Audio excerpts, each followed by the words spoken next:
My brand new office is finally complete, and listen to the sound of this place.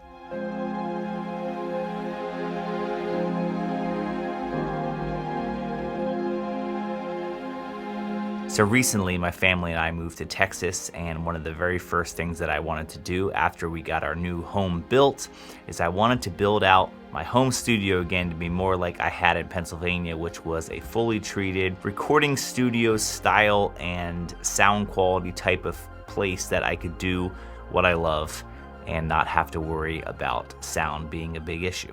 In my previous house in Pennsylvania, I made a video all about my fully acoustically soundproofed basement that I had. And in Texas, you don't really have basements, so I had to do what I could with the office that I had in my actual home. See, the soundproofing is not that big of a deal in my case because my kids aren't home during the day, they go to school, so obviously I have a quiet home regardless, but acoustic treatment is incredibly important for me because I need to be able to mix accurately when I'm doing stuff for video or for audio. I also want to have a place that I can record when I want to do some music projects, and so I needed to make sure that this studio was able to be perfectly treated so that when I do record stuff, it's at the highest quality and the room serves the purpose of what I want it to do. But because I also make a lot of videos, I wanted the room to look as good as possible as well. So let me show you a little bit of what I did. First, let's talk about the wall that you see here because this is kind of a staple in the office and I really wanted to have these types of acoustic paneling in my office because first of all, I think they look really good, but they also serve a very important purpose when it comes to audio. I specifically wanted this style, these wood panels, for this specific wall because this is where I'll be shooting a lot of video. This is kind of the angle that I shoot when I'm doing like video conferencing because my desk is right here. But then when I do YouTube videos, I'll be facing this way more. And so I wanted a nice aesthetically pleasing look that I can kind of bounce light off and do different things with and have my guitars hanging and all that. So I really liked kind of what this gave me because it gave me the acoustic treatment I needed while also looking good. You can buy this wood paneling in a bunch of different colors. I chose to go with kind of the light natural wood look, and they basically are about 4 feet long, I believe, and they are narrowed. They have about 6 panels per, and then you just kind of put as many as you want together.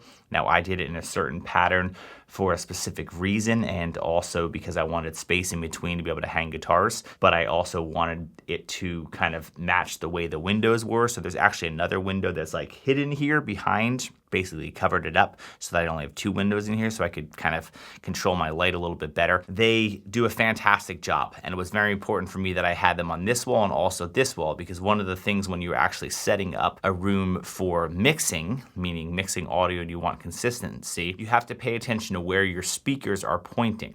So I have a speaker pointing this way and I have a speaker pointing this way. And it's very important that when the speaker, the first beam of the speaker hits something, it is consistent on both sides. So you can see that I have paneling over here, which is where this speaker in general will hit. And then where this one comes across here, I have that same paneling over there, as well as the same thing on the wall here and here, so that when the sound goes to there, it is consistent in my left ear and my right ear. Now that may seem crazy to you, but that's actually how audio works. And one of the best ways you can determine kind of where speakers are pointing, if you are doing that, is you kind of can run a laser beam with a mirror and you shoot a laser beam at a mirror where it's going to hit for the first place, and then you'll see where it bounces off.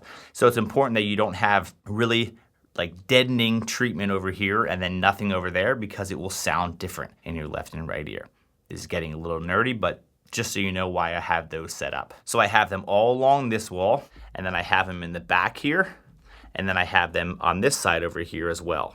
You can then see that I have a fully different setup this way. And then I have a few at the very top as well. Then I have 2 panels over here. Now you'll also notice right here next to me, I actually have big thick curtains that are covering the door where I leave my office. Now this serves 2 great purposes. First of all, it obviously continues to help with the treatment because I don't want the big glass doors that are used to get in the office to just create more echo points, and I can't obviously put treatment over top of the doors because then I wouldn't be able to get out as well. So these curtains do a great job of simply allowing me to close them off, and then I'm not getting a bunch of reverb and reflections off of the door that's not treated at all on that whole side of the wall. But then as soon as I'm done working, or if I don't really care about specific sound things for that day, I can just kind of just slide these curtains over and then the door is fully visible.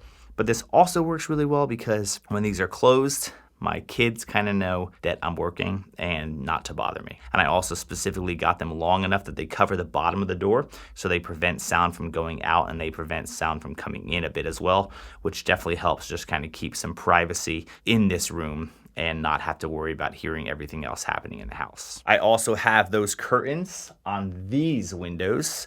I don't always keep these windows open, especially if I'm filming stuff like specifically trying to film and want a certain look. I can actually just bring these curtains closed and close them entirely, and then that way I have full control of the lighting. In this type of video where I'm just kind of giving you behind the scenes, I don't care to close them, but it is nice that I can close them off. And I have enough treatment around those, including the curtains, that when they're open like this, they don't affect sound, which is nice, but I can also just close them and I fully can control light as well as sound. So that's another really, really nice thing. Just kind of having those curtains available makes it super easy. And then when I actually shoot YouTube videos, I'll probably be shooting this way. Now, I wouldn't always have these lights that are right here. I wouldn't always have them on. I kind of have them hang in there because I can kind of use them for a couple different things depending on what I'm filming. But I obviously would pay attention to reflections that are coming from the windows up here, which I can cover as well. And these lights, I'd make sure that they weren't shining on my big bald head, obviously. But right now, I'm not super concerned about it. But I like this specific shot a lot once I actually use my camera and lens the way that I want. I really like this kind of being the main shot because I can really light up the wood. I can make the windows not even show up and they look really good. And then when I'm talking in this direction, I'm talking into the curtain, which obviously sound doesn't bounce all over from, and the rest of the room just sounds great too. So I also keep my big main key light over in this area because then that way whenever I'm about to film, I can just kind of turn that on, set the camera up right around here and shoot this direction and kind of have a nice, easy to use, ready to go setup whenever I want to film a talking head thing, which is great. And this also isn't in the way because it kind of just stays in the corner at all times and that I can just bounce it on when I need to. And that seems to work pretty good so far. So I'm looking forward to kind of having a setup that makes it as easy as possible for me to just get going and film. And now when it comes to this corner way in the back, so here's my desk, here's that door. This corner back here you'll see is kind of like an odd cutout that was in the door. There's like a bathroom behind that or whatever, but I didn't really know what specifically I wanted to do with this area. And then I decided to actually turn it more into like an ISO booth when I'm actually recording, whether it's like voiceovers or if I'm recording singing of some sort, like recording. Now, obviously I could do it in the middle of this whole room because the room sounds good in general, but this gives me even more separation and even more deadening if I wanted to sing because I can kind of come in this area. And as you can see, I did more your standard style, like a bunch of foam in this entire corner.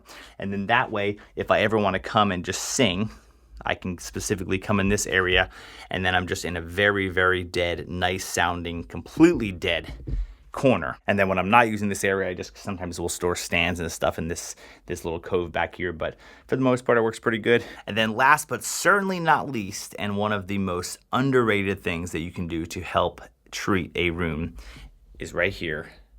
And those are ceiling clouds. And people wouldn't believe how much those actually matter. Even if you have all 4 of your walls treated and you do not treat your ceiling whatsoever, you're still getting a lot of stuff bouncing around up there that doesn't actually make your sound as great as it could be. Specifically things like bass that kind of are omnidirectional and they just kind of go all over the place. The ceiling clouds will really help tighten up your bass in a room. And if you're listening to music and you have studio monitors and you want accuracy, it's really important to treat those as well. So typically they are right above your mixing area. So they kind of go right above your studio monitors. And then that way you're hearing things very naturally and nothing's bouncing all over and sounding unnatural. And then in this little corner here to the right of my desk, just a little bit of storage and then a bunch of like camera gear that I have stored here so I can kind of quickly grab something if I need to, whether I'm going to a video shoot or doing something for YouTube. And then just a little guitar that's not on a hanger. This is just kind of my little Martin small little guitar I pick up if I kind of want to play out of nowhere. I don't need a lot of stuff in here. I tend to store everything that I don't need out there. As you can see, I kind of keep a very minimal setup.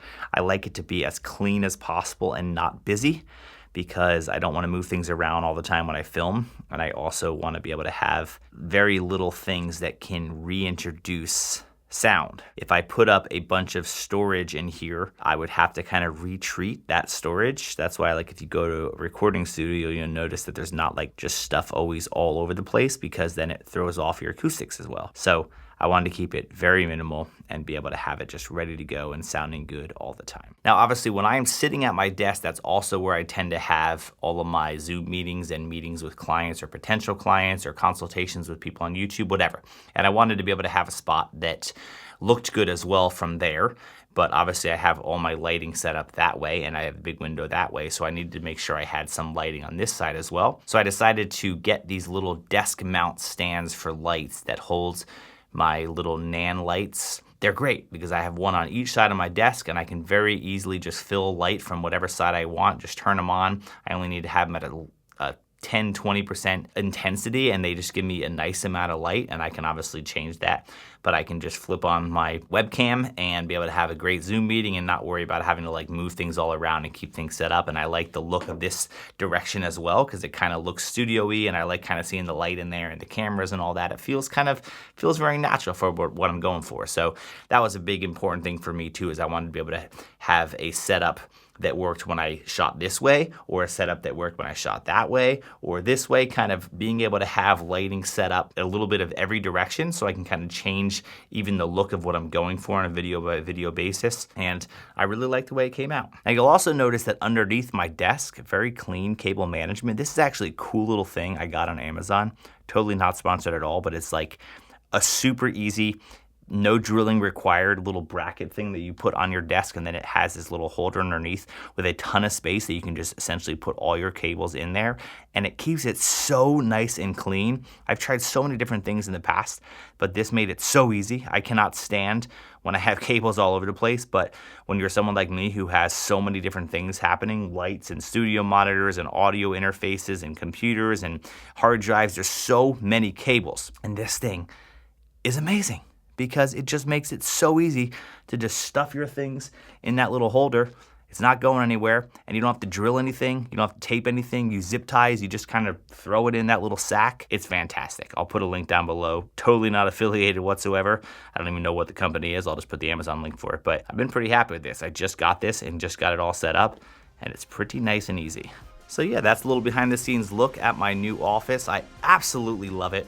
I'm so happy with how it came out, and now I'm working on setting up all my lighting and get everything to look just how I want to actually start recording more videos, and I'm pumped to bring you along on that journey. I really am happy with the studio. I will link all the different acoustic paneling that I mentioned in this video, specifically in the links below, so you can get them just on Amazon, make it nice and easy for yourself. If you ever need any help or have any questions about setting up studio stuff, feel free to leave a comment below and I'll try to answer it the best way possible. But hope this helps, and maybe if you're setting up your studio and looking for a way to get some better sound in your home studio, this is a great starting point. So thanks for watching, and I'll talk to you guys real soon.